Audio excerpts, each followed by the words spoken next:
Hangtod karon naglalis pa ang atong mga leaders sa atong nasod, labi na gyud legislator, House of Representative ug sa Senado ug sa paningusa Judiciary, Supreme Court, apil na sa executive, ang opisina sa atong presidente ug vice presidente.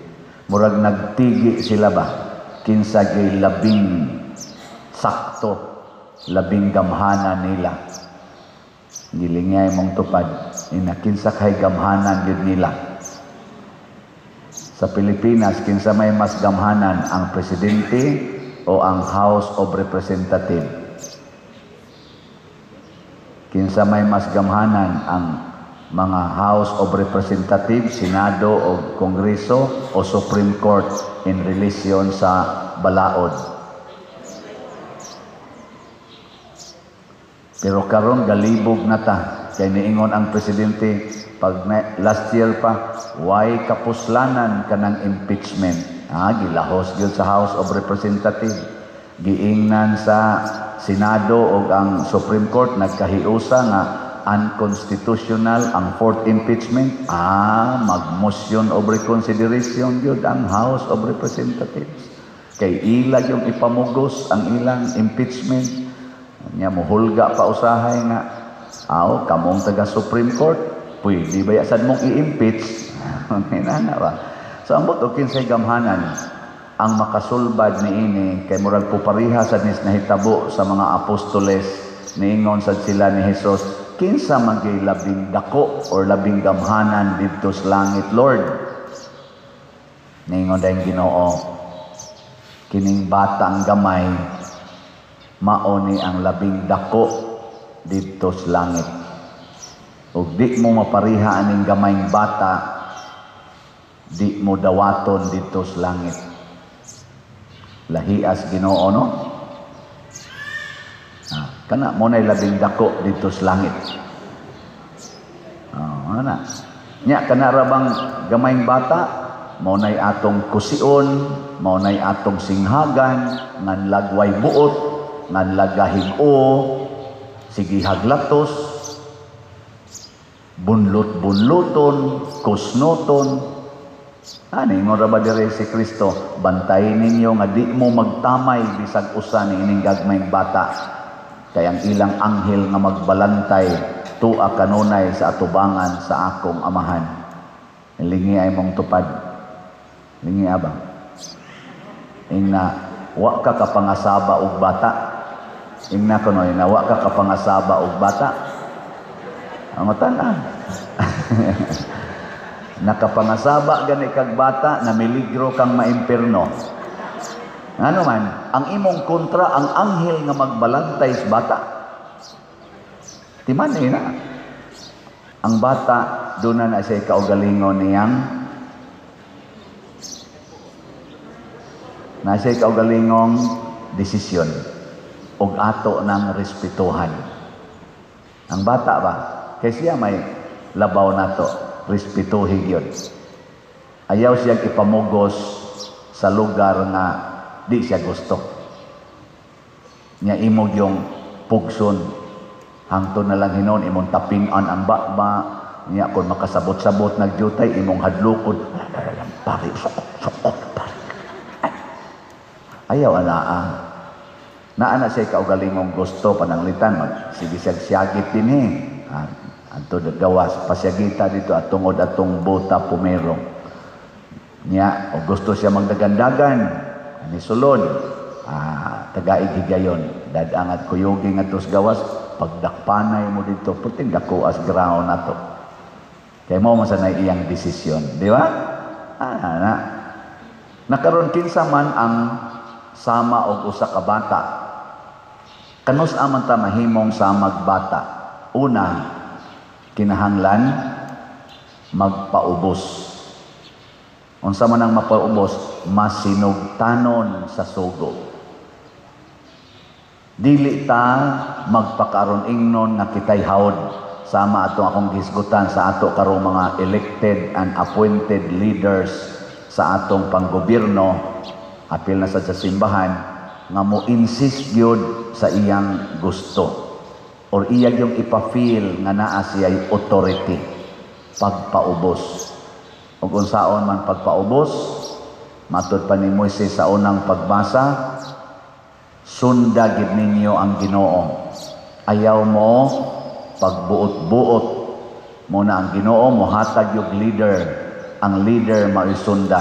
Si Moises ni-declare na 120 years old na ko, padong na ko mamatay. Di asay laing gitudlo sa Ginoo nga mosunod nako si Josue. Sunda ninyo si Josue or Joshua sa atong in English.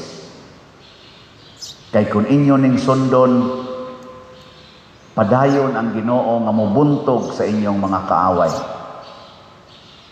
Lingian sa imong tupad, nga kinsaroy imong kaaway. Na kay kaaway? Kita din Heros Parokya na atay daghang kaaway. Hinaot unta, musunod mo sa inyong leader aron mabuntog ang kaaway. Kinsa may inyong leader din hikaron? Tubag. Kinsa ngan? Kaila demong Father Siano. Mo na inyong bagong leader. Human natong nag-una sila si Monsignor L.D. Layson. Tuan sa siya sa laing parokya gihimong leader. Ako karon mo'y leader.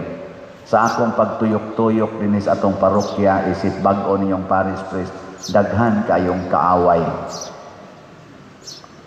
Ang atong kaaway, mao ang mga gubaon o guwap-amahuman nga mga struktura din sa atong parokya.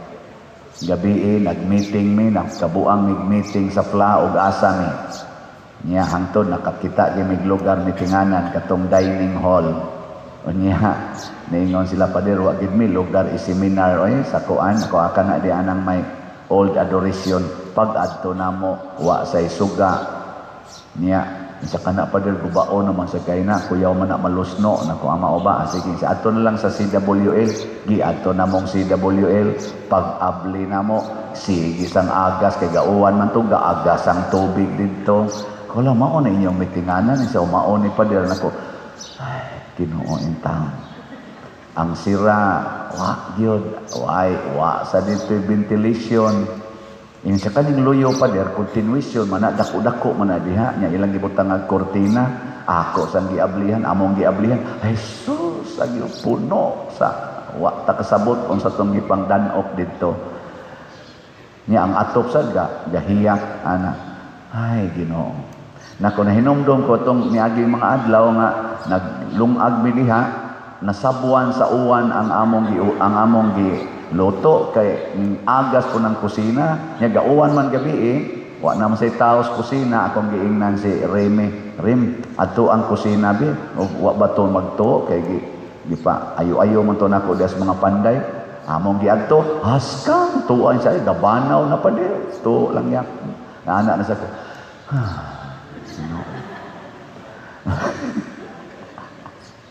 Nakato lang ta atong Twin Tower na may Twin Tower diha. Bakante mo na kanang naas babaw ba nang gaat ba nga ang usa tungod niya atong opisina, ang usa katong mga na dito'y dampanan, apato dito'y radio station. Naman ay areas babaw. Amo sang giadto, tuo gyapon, sa libo pa kaayo. Nangaguba pang tiles. Murag gipangaon sa baboy. Nya mo tan-aw ko dinhi sa ato mga lingkuranan, tanawa ra gud.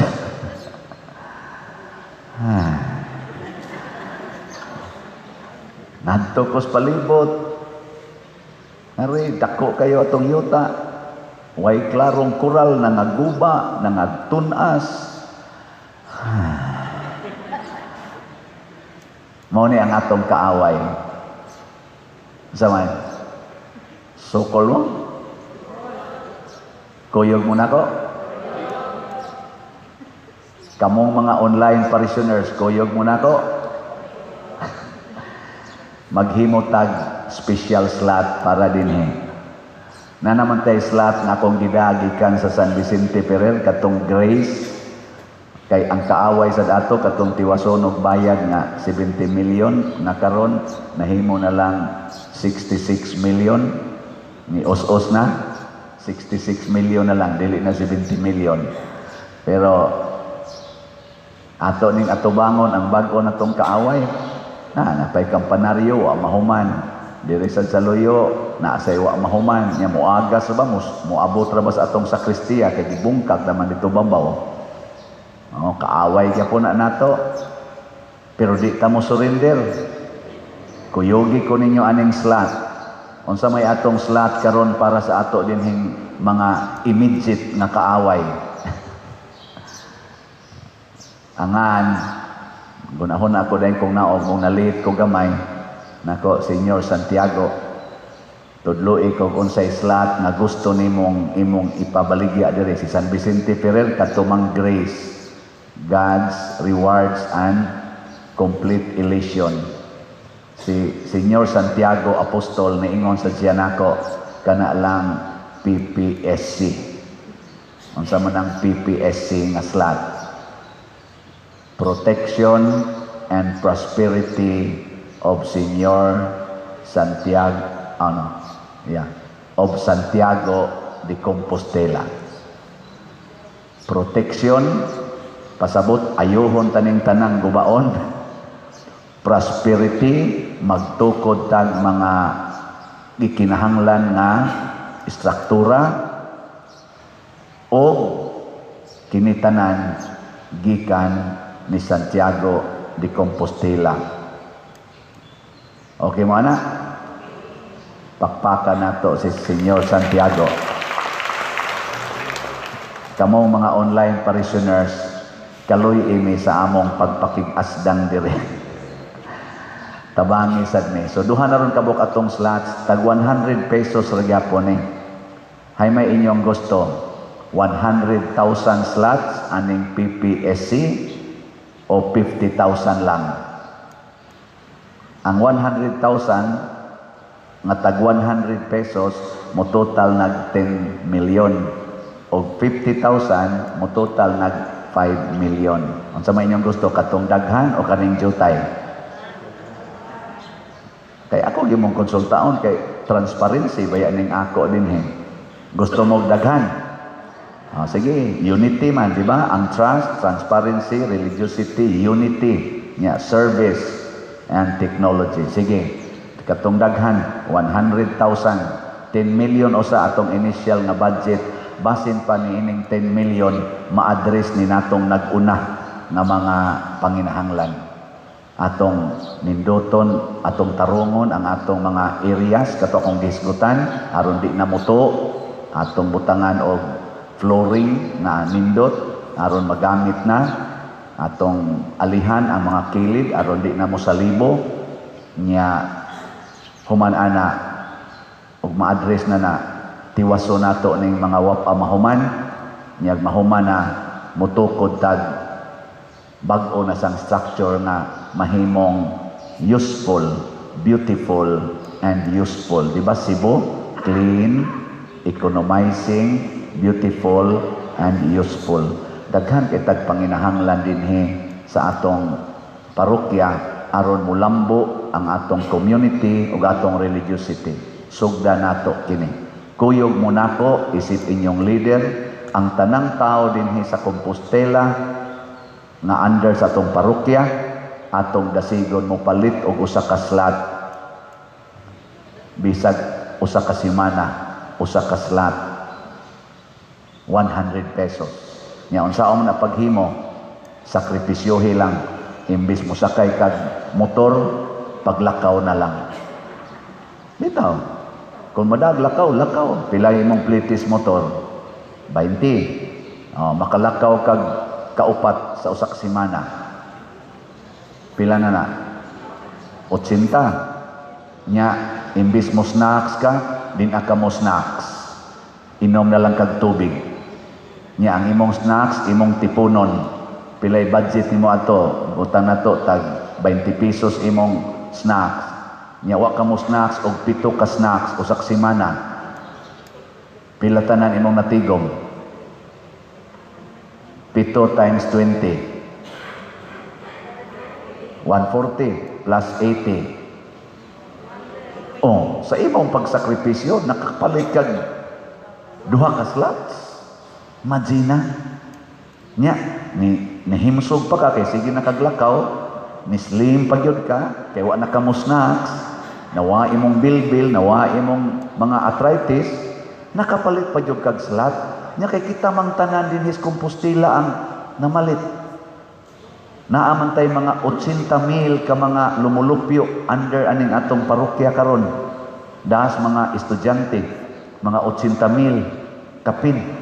85 man tingin as Google, mo kuno na present population sa Compostela. Mopalit nag slot. Di after 1 month, 85,000 na ka slots ang atong mahalin.